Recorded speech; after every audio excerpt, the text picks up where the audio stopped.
Ninaishi tena nina furaha tele moyoni, japokuwa sina mali, maana najua siku yangu inakuja. Baba atanibariki nami, usinicheke rafiki yangu, usinidharau eti kisa sina pesa. Mimi nimetulia na mngoja Bwana, najua ipo siku atatenda na kwangu, maana nimemkimbilia yeye ili nisiaibike milele.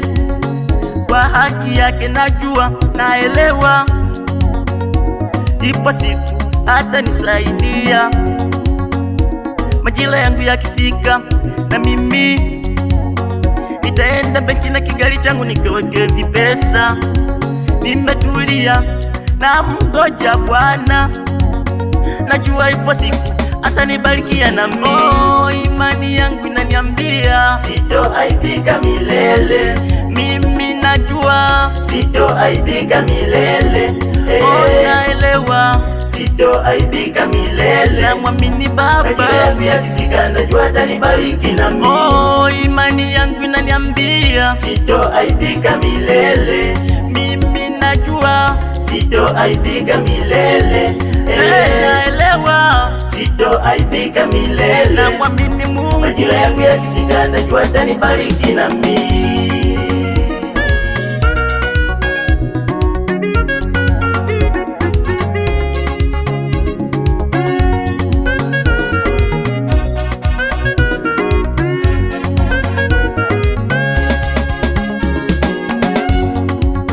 Sawa, leo mimi ni kama mtumwa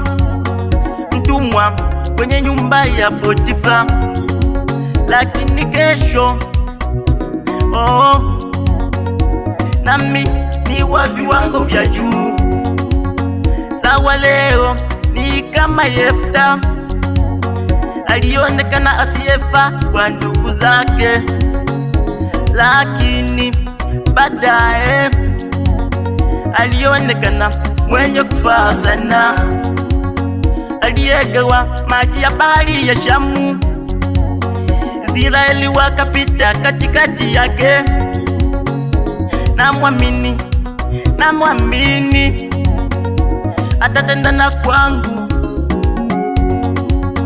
Kwa uwezo wake ukuta wa Yeriko ulianguka, kwa uwezo wake Bartimayo alipata kuona, kwa uwezo wake Daudi aliinuliwa.